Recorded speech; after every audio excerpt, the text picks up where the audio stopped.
Okay, so let's get right into this. You know how sometimes you see a headline and it feels like just another bit of political noise, a small disagreement between the US and Canada.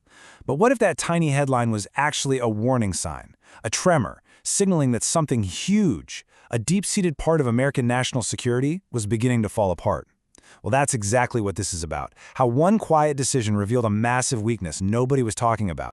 And this quote it absolutely nails it. We're not talking about a simple spat that blows over in a week. We're talking about the slow-motion collapse of a system that's been working behind the scenes for decades. A system the US military honestly just took for granted. The stakes here are just way bigger than you'd think. So this is the split, right? For most of us, the headline just looked like a diplomatic tiff. But inside the Pentagon, it was a full-blown earthquake. They knew, instantly, that this wasn't just posturing.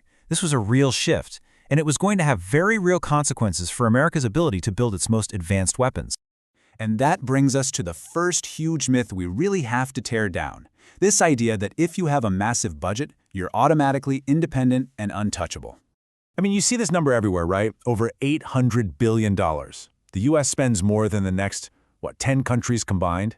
It's a staggering number, and it creates this powerful story that we're completely self-sufficient, that we don't need anyone. It feels like dominance is guaranteed. But here's the question we have to ask ourselves. Is just spending a ton of money the same thing as being strong? Does having the biggest budget mean you can go it alone? As this whole situation proved, the answer is a hard no. Because here's the reality of how things are made in the 21st century. A modern jet fighter or a missile system, it's not an American product. It's really more like a giant, incredibly complex puzzle. Thousands of specialized parts stitched together from companies and countries all over the globe.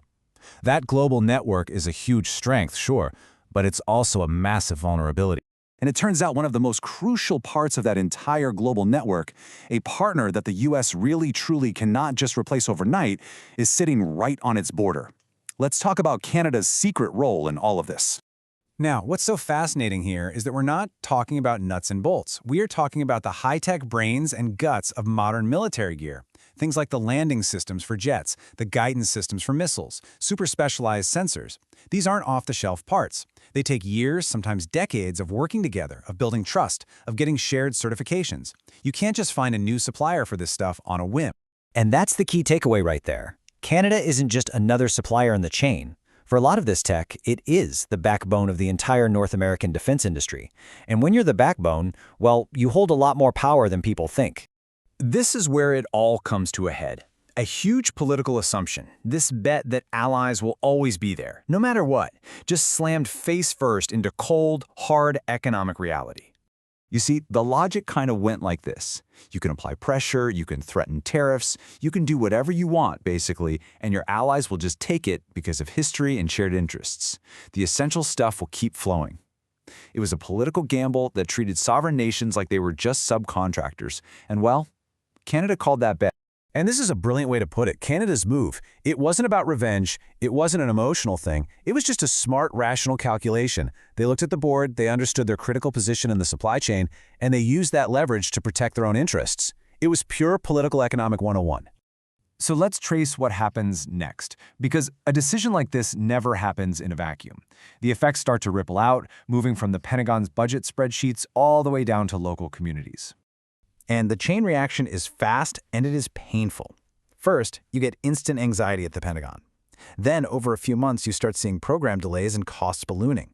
Within a few years, those military readiness reports have to be quietly adjusted downward. And to actually build the specialized factories to replace what was lost, you're talking decades and billions of dollars that you can't even spend fast enough to solve the problem. So who actually ends up paying the price for a strategic screw-up like this? Well, as this table shows, it's not the policymakers or the executives who made the bad bet. They're usually pretty insulated. The real cost, it falls on the workers who get laid off when a program stalls, and on the towns that depend on those manufacturing jobs. The risk always flows downhill. And this creates a really brutal trade-off for everyone else. When a huge multi-billion-dollar defense program suddenly has a cost overrun because of a supply chain problem, that money has to be found somewhere. And where does it usually come from? Well, often it's from the budgets for things like healthcare, housing, or education. You know, the services that provide actual, real security for people day to day. Okay, So let's zoom out for the big lesson here. This whole episode forces us to completely rethink what power even means in the world today. Modern military power isn't just about that giant budget number we saw earlier. As this chart kind of shows, it's actually much more about relationships, about trust, about deep economic ties. When you let those things break down, the whole structure becomes incredibly fragile, and it doesn't matter how much money you throw at it.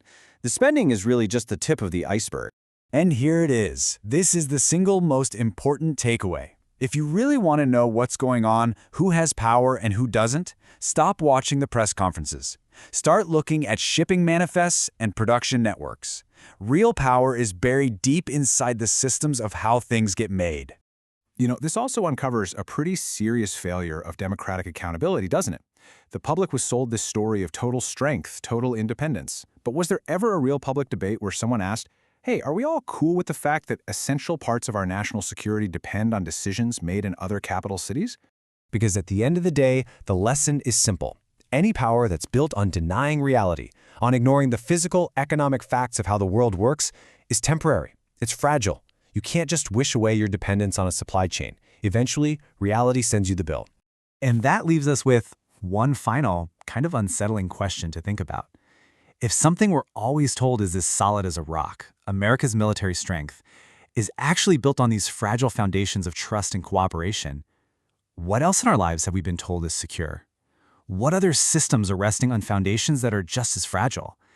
And maybe that's where the real conversation needs to begin.